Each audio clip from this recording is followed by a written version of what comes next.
All right, in this video, we're going to practice solving equations. Now, to figure out the steps to solving any equation, basically, we undo what is currently being done to the variable.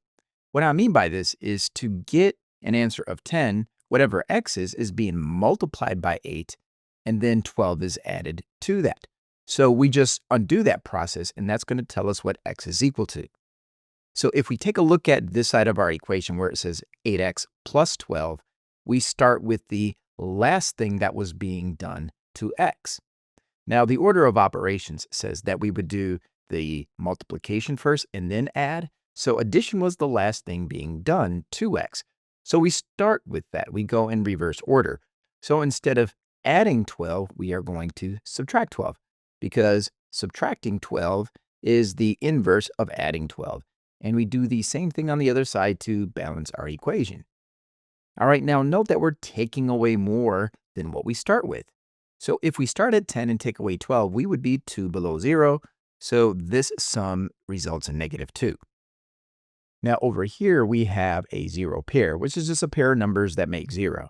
So now we have 8 times x plus nothing. So we can just write 8x on the left-hand side of our equation.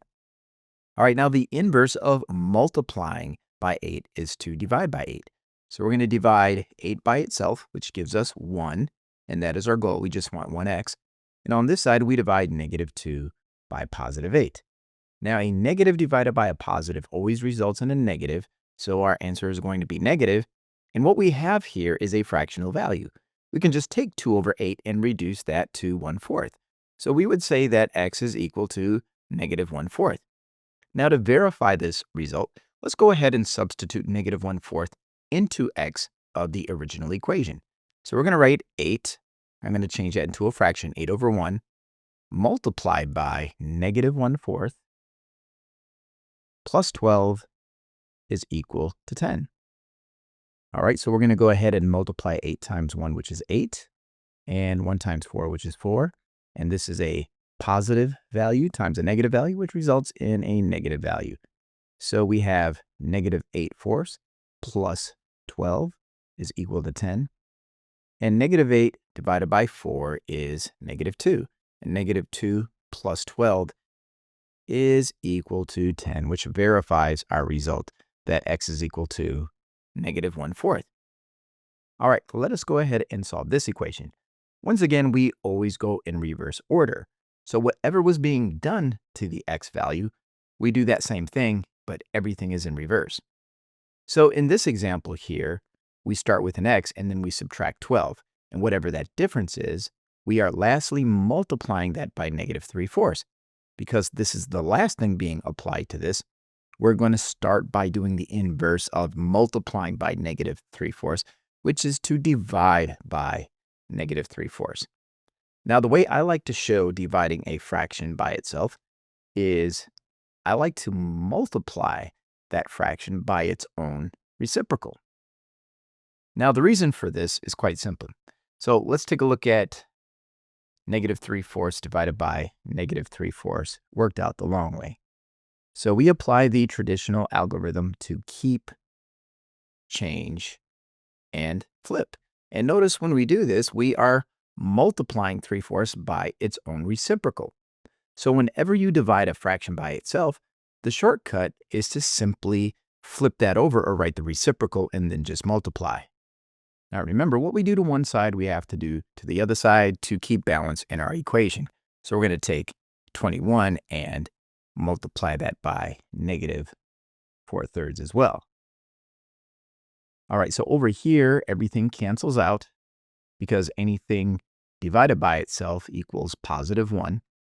So now we're left with x minus 12 on the left-hand side, and on the right-hand side, we have 21 times 4, which is 84, and then 1 times 3, which is 3.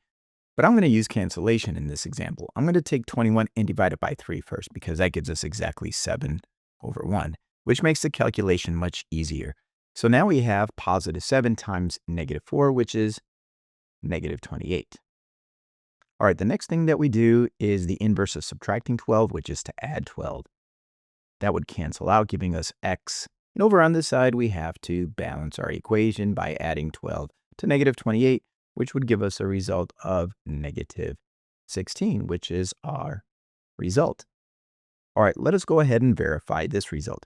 So we're going to take negative 3/4, and we're going to multiply that by the difference of negative 16 and 12, and see if that is equal to 21. So we have negative 3/4 multiplied by negative 28 is equal to 21. All right, we're multiplying a fraction by a whole number, so I'm going to turn this into a fraction and just put a 1 here. And I'm going to cancel out this 28 and the 4. 28 divided by 4 is exactly 7, so we just write 7 over 1. And that leaves us with negative 3 times negative 7, which is positive 21. So an answer of negative 16 for x does in fact check out. All right, with this equation, notice what is being done to our x term here. We are subtracting 5 from it, and we're taking that difference and dividing by 6. And we always do the inverse of the last thing being done, which was dividing by 6. And the inverse of dividing by 6 is to multiply by 6, which allows us to cancel out the 6's on this side. And we balance our equation by multiplying 6 on this side. And 6 times negative 8 is negative 48. And on the right-hand side, we are left with x minus 5. And the inverse of subtracting 5 is to add 5. And we balance our equation by adding 5 to negative 48, which gives us a sum of negative 43. And on this side, we have just x. So x is equal to negative 43. So let us go ahead and verify our result by rewriting the equation and substituting x with negative 43. So we have negative 43 minus 5 divided by 6. All right, let's go ahead and simplify our numerator, which is negative 48. And if we take negative 48 and divide that by 6, it is exactly negative 8, which means our value of negative 43 for x is verified. This is a correct answer.